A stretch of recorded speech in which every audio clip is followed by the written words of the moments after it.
Bonjour tout le monde, c'est Louise de la chaîne Freckles and Beauty pour la chaîne des box et aujourd'hui on se retrouve pour l'ouverture de la box de bière de ce mois d'août, la box Une Petite Mousse que j'ai reçue, que j'ai goûtée, que j'ai dégustée avec mon chéri qui est entièrement vide et dont je vais pouvoir vous parler. Comme le mois dernier, elle se présente du coup dans un gros colis et à l'intérieur les bouteilles sont rangées dans des petites cases comme ceci.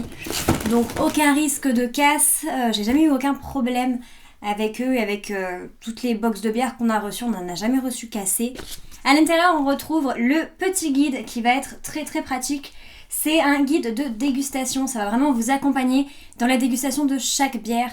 Que vous soyez connaisseur ou pas, c'est toujours très très sympa, ça vous guide vraiment sur les arômes que vous êtes censé retrouver au nez, à l'œil et au goût.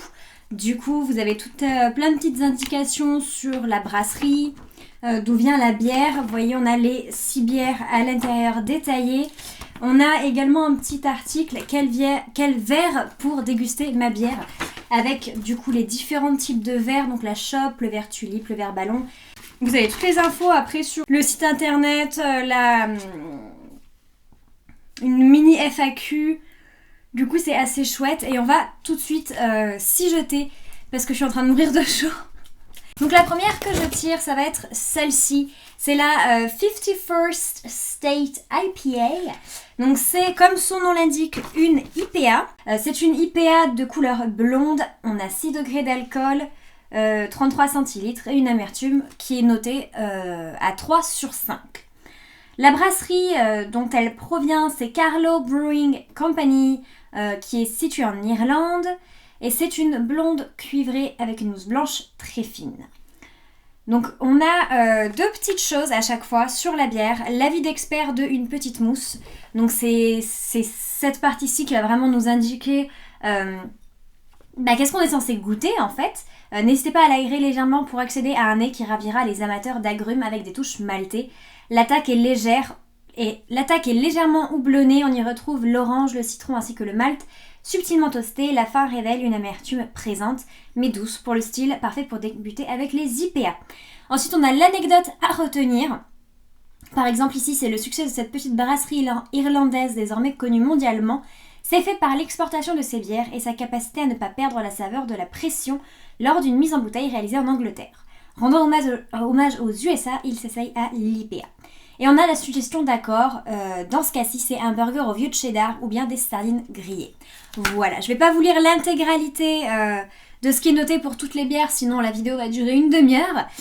Mais voilà un petit peu ce qu'on y retrouve pour toutes les bières. Qu'est-ce qu'on en a pensé, nous, de celle-ci ? Alors, moi et mon chéri, on est des grands fans d'IPA, des grands fans d'amertume. Là, effectivement, elle était hyper douce. Bon, on sentait quand même le goût typique de l'IPA, mais c'est vrai qu'elle était très douce, elle passait très bien, elle se buvait vraiment toute seule. On avait l'amertume en fin de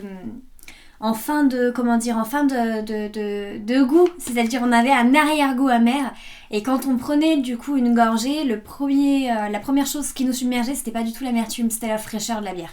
Donc elle était très sympa. Allez, je tire la suivante et nous avons celle-ci.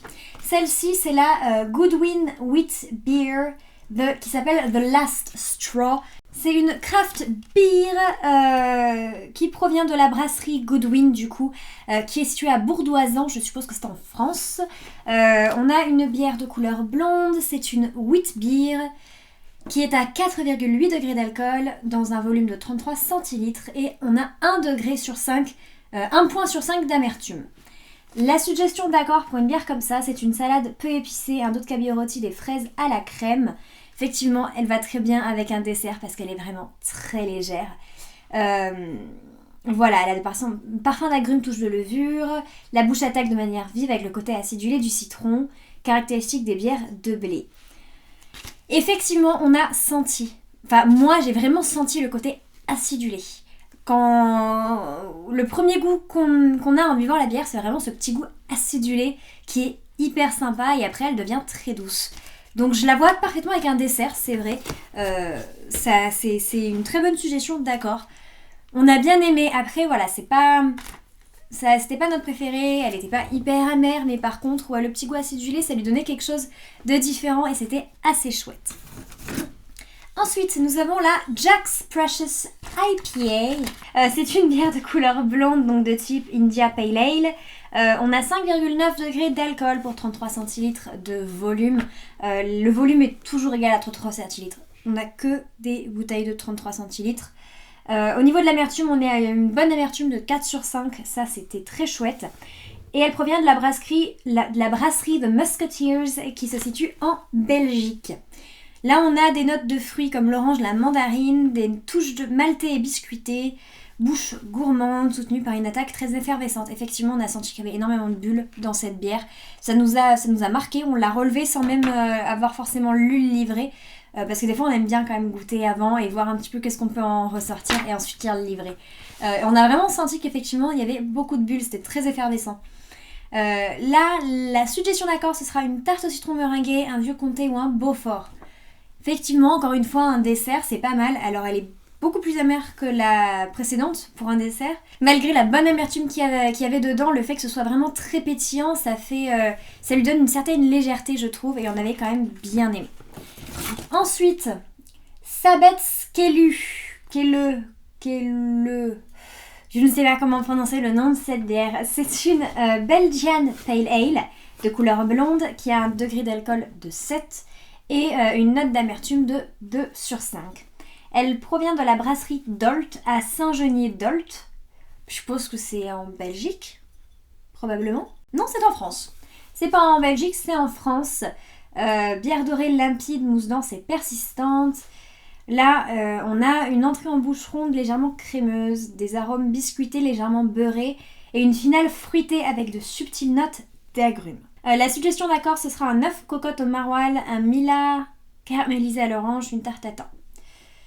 C'était une bonne bière blonde. Elle nous a pas plus marqué que ça. C'était une bonne bière blonde qui était... Elle sentait bon, si je me souviens bien. Après, elle n'est pas plus sortie du lot que ça. Donc on passe à la suivante, qui était celle-ci, donc la Tongerlo. C'est une bière blonde, c'est une Belgian Blonde Ale avec 6 degrés d'alcool et 2 sur 5 d'amertume comme la précédente. Elle provient de la brasserie Asht, je vous l'écrirai ici, donc qui, elle, vient de Belgique. Un nez assez discret, des arômes de levure, de malt gris, de fruits jaunes. La bouche se révèle délicieusement goulayante sur l'abricot, le caramel, une petite fraîcheur finale légèrement sur les arômes. La suggestion d'accord, ce sera un reblochon en poulet au citron, un canard laqué. Cette bière-ci, c'est la première qu'on a bu, elle était pas mal, c'était une blonde assez ronde, je trouve. Ronde, je m'explique, pour moi, quelque chose qui va être très pétillant, très léger. Ça va être pétillant et léger. Pour moi, quelque chose qui est rond, ça va vraiment avoir un goût qui prend toute la bouche. Enfin, je sais pas si j'arrive à me faire comprendre. Mais elle était pas mal. Elle était vraiment pas mal. Et enfin, la dernière bière, c'est celle-ci. C'est la Bourgogne des Flandres. Et attention, celle-ci n'a rien à voir avec le reste. Puisqu'on a une bière brune, c'est une type Oud Bruin. Avec 5,2 degrés d'alcool et 2 sur 5 d'amertume. Elle vient d'une brasserie belge à nouveau, la brasserie Timmerman. Et là, c'est une robe brune, c'est une rouge brune, je crois. C'était marqué sur la bouteille, ouais, bière rouge brune. Je suis pas fan des bières rouges, je suis pas fan des bières brunes, mon chéri non plus. Mais on a goûté quand même. Un joli bouquet de fruits noirs accueille le nez accompagné de notes légèrement acides. De la pétillance, de belles notes boisées et des saveurs aigres douces fruitées apparaissent en bouche. C'est très frais, doux et légèrement rond. Au final, un délice. Cette bière-ci, elle va aller avec une fonte d'ambert, un magret de canard, des cailles farcies. Alors celle-là. Qu'est-ce qu'on en a pensé de celle-là ? Au nez, j'ai vraiment senti l'odeur de bois. Par contre, l'odeur était super bonne. J'ai kiffé l'odeur de cette bière. Au goût, je ne l'ai pas trouvée mauvaise. Elle était hyper intéressante. Par contre, je l'ai trouvée quand même écœurante. J'en ai bu très peu. Mon chéri a sans problème fini sa moitié. Et il a fini même mon verre à moi parce que... trop... Je sais pas. J'ai bien aimé, mais dans un tout petit verre de dégustation. Après, j'ai trouvé ça écœurant et... Voilà. C'était pas mon grand kiff. Par contre, mon chéri qui n'aime ni les rouges ni les brunes comme moi, lui il a bien aimé et il en a bu... il a bu la majorité de la bière seul et il a bien kiffé. Donc ma foi, c'était quand même une bière hyper intéressante à goûter, une rouge brune, ça on n'en avait jamais goûté. Et on aime bien aussi, même si on sait qu'on va pas aimer, c'est si intéressant de goûter. J'avais goûté une IPA brune et là on avait aimé, par contre on a fini notre verre et c'était super bon. On n'aurait jamais pensé de nous-mêmes, on ne serait jamais parti sur ce genre de bière. Donc c'est à ça aussi que ça sert les box. Vous avez plein de sélections, une sélection de plein de choses que vous n'auriez pas forcément choisi de vous-même et du coup vous faites des belles découvertes. Voilà. C'était tout pour cette box. Si elle vous intéresse, n'hésitez pas à aller faire un tour sur leur site internet. Je vous mets toutes les infos en barre de description. Vous pouvez personnaliser votre box, y ajouter 2 bières, enlever les brunes, enlever les blondes, enfin vous faites ce que vous voulez avec votre abonnement et vous pouvez enfin le résilier à tout moment, comme n'importe quelle box mensuelle. J'espère que cette vidéo vous aura plu, j'espère que ma présentation aura été assez complète. Je sais jamais trop comment présenter ces box de boissons en fait. Mais là je trouve que les boire avant c'est bien parce qu'au moins je peux vous en donner mon avis. Sur ce, je vais vous faire plein de gros bisous et je vous retrouve très bientôt sur la chaîne des box pour une prochaine ouverture de box. Salut!